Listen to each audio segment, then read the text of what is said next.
Welcome back to the program and to some of our stories in brief. We begin with a Lagos High Court in Ikeja yesterday ordering the Speaker of the State House of Assembly, Mudashiru Obasa, to appear before it in connection with the ongoing probe of the procurement of 820 buses by the administration of former Governor Akinwumi Ambode. The former governor instituted the suit against the Assembly to contest the constitutionality of the probe of the buses, which according to him were procured based on budgetary approval as part of the bus reform project of the state government. Well, the defendants ordered to appear before the court today are the House Clerk, Mr. A.A. Soni, chairman of the ad hoc committee set up by the House to probe the procurement for Tai Mujid and members of the committee. The State House of Assembly had, October the 10th, invited the former governor to appear before its committee, ruling that a warrant of arrest would be issued against him if he refused to appear before that committee. The federal government is considering steps to check the social media space to stop hate speeches and also fake news. Addressing journalists in Abuja, the Minister of Information, Mr. Lai Mohammed, insists that there's no going back on the implementation of reforms in the broadcast industry. He explains that the social media constitutes a danger to the nation's unity. Since we launched our reform of the broadcast industry, many Nigerians have reached out to us demanding that we also look into how to sanitize the social media space. I can assure you that we're also working on how to inject sanity into the social media space, which today is totally out of control. But I think it's going to a level that the government may not be able to just fold its arms and, see the country being engulfed in a war of attrition based on fake news and based on hate speech. We will not be the first country in the world to check the recklessness of the social media. The UK is doing so. Singapore has done so. And honestly, the social media as it is today constitutes a real and imminent danger to the unity of this country. So for those who want to engage in disseminating fake news and hate speech, there will be no rest for them. We will make sure that these laws are implemented and that anybody who runs foul of these new recommendations will be punished accordingly. The All Progressives Congress has flagged off its campaign in Kogi State, with the Vice President, Professor Shibajo, charging the people of the state to vote for the candidate of the All Progressives Congress in order to move to the next level of infrastructure and economic development. Professor Shibajo gave the charge in Ida, the ancient city of Igala Kingdom, during the official launch of that campaign. He assured that the second term of President Muhammadu Buhari would witness robust economic development, saying that it has become imperative for Kogi State to be part of the transformation to the next level. Also, INEC is warning its staff and political parties against any form of compromise or violence ahead of the November 16 governorship elections in both Kogi and Bayelsa State. The chairman is also asking them to avoid the use of hate speech, vote buying and attacks on their opponents while conducting their campaigns. He was speaking with their party leaders in Abuja yesterday. But for more on this issue, we have joining us in our Lagos studio, Mr. Evans Ufeli, a legal practitioner. I would like to thank you for joining us on the program. Thank you. Now, Kogi and Bayelsa states, someone has said that it's, they look like difficult states to conduct election. What are your thoughts on this? And seeing as, INEC is making preparations, security agencies as well, we hear that November the 11th date, political parties will sign some sort of peace pact. Do you expect things to go smoothly in elections in those states?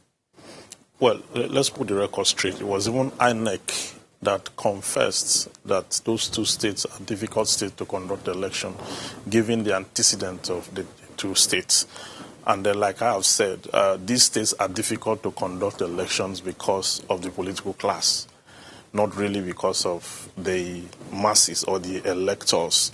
I see a situation where if INEC is able to conduct itself proper, because one of the ways through which the politicians infiltrate the political ecosystem is the INEC compromise. And then if INEC can be disciplined, if INEC can have a mind of its own, if INEC will assume that role of an umpire that it is constitutionally meant to be, then we are going to have a smooth sail of the process. But where you have compromise here and there, and then not just INEC, the security forces, the security agencies, okay, in their groups, okay, we also need to find sanity among them. We also need to find discipline within that area, because when you look at the logistics involved, the INEC chairman have come out to say that the behavior of the political class is even impeding logistic process because of the tension that, is already taking a toll on the process. And that tension metamorphosed in the primary elections of some of the parties. But looking at what INEC is also saying, do you think that the umpire has learned its lessons from the general elections conducted in February?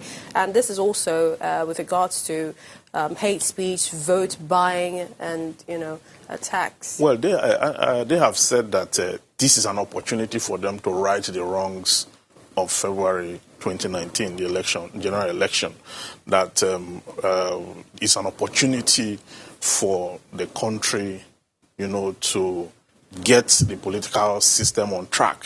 And then they are ready and then willing to carry out their function the way it ought to be done. But that is from their end. You understand?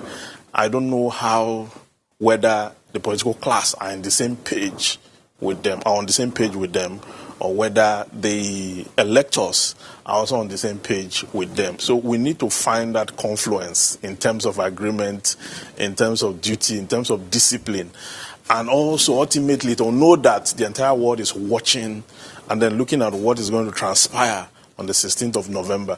So it's important that INEC must transcend just making promises to Nigerians, okay? The confidence they've lost, okay, they must use this as an opportunity to get on track.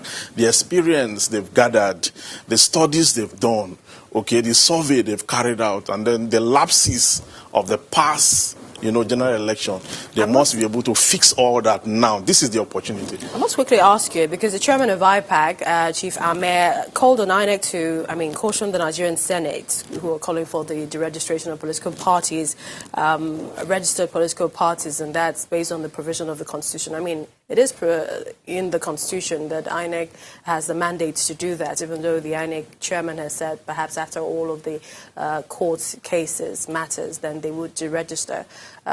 Tell us how you think the position of the law on this and how it would affect democracy. It is INEC responsibility. It is not for anybody or any institution, okay, to tell INEC what they have to do. Before now, the late Chief Gani went to court on the issue of registration of political parties. And then the court have made copious judgment on that issue, and it has been rested that INEC have the right to register as many political parties as possible, so long as they meet the constitutional requirements. And then these political parties that have been registered have met the constitutional requirements. So I don't know what the National Assembly is doing, where they are supposed to be addressing the issue of the president that traveled without transmitting power to the president. That's what they're supposed to be talking about in terms of separation of power. They're supposed to be looking into that issue. But we are hearing something else.